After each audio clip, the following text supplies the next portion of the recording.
Hi MACC kids! Hope you all had a great weekend. It was good to see some of you at the park on Friday. I brought a few things with me today that I was hoping you could help me figure out how much they are worth. All right, first I have a pumpkin. Can anyone guess how valuable this pumpkin is? It's pretty big. Any guesses how much it cost? Let's see. It cost $2. Okay, so we see that size doesn't necessarily make it more expensive. Let's see what else. Any guesses for this pretty cool school bus? It's got buttons, lights. It was $4. Okay, one more thing. Anybody guess how much this perfume could cost? $100. Wow, so small. But sometimes small things are very valuable. Okay, there's going to be some perfume in our story today, so see if you can keep an ear out for it.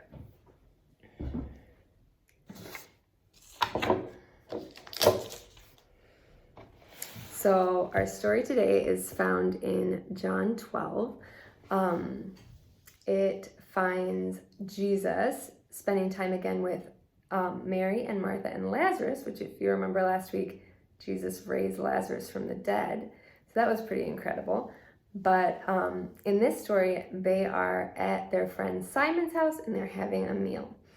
And after the meal, it says, Mary took a pound of very costly oil and anointed Jesus's feet. She wiped his feet with her hair, and the house was filled with the fragrant perfume.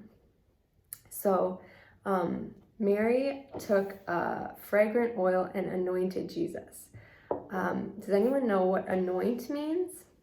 Anoint means to put oil on someone to set them apart for a specific purpose. And in this instance, she used an oil called spikenard, which was traditionally used to prepare someone for burial.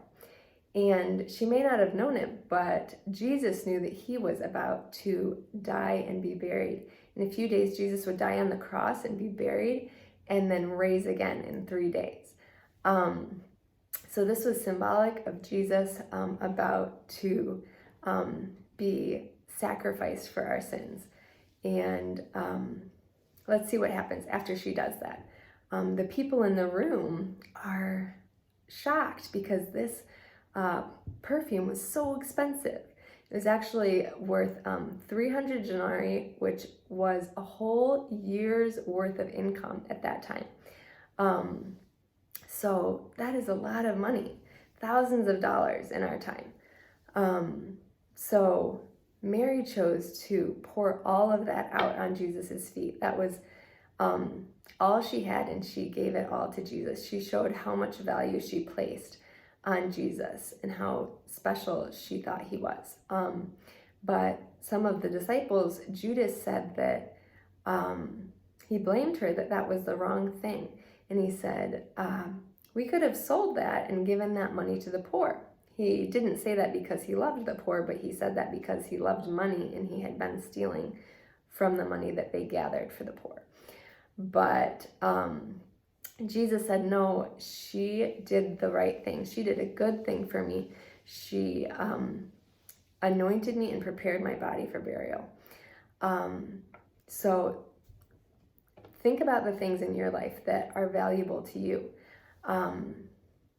Is it a possession? Is it something you enjoy? Is it something that you would give to Jesus completely? Mary, it's all that she had. She put all the money that she had into this and she just poured it out at Jesus's feet. So let's make sure the things that we have in our life that we love, let's make sure that we have them surrendered at Jesus's feet and give those things to him. Let's look at our memory verse this week. It is in Luke 4, verse 18, and it's when Jesus is at the synagogue and he's reading out of the Old Testament. reading out of Isaiah. It says, "The Spirit of the Lord is upon me because he has anointed me to preach the gospel to the poor. He sent me to heal the brokenhearted, to proclaim freedom to the captives and recovery of sight to the blind, to set free those who are oppressed." So Jesus came to do all these things, and we see that he is so worth and everything that we have. He is worthy. So he's not just worthy of really expensive perfume being poured out on his feet, but he's worthy of our whole lives. So let's live that way, surrendering all that we have to him. Okay, guys? Hope you have a great week. Love ya.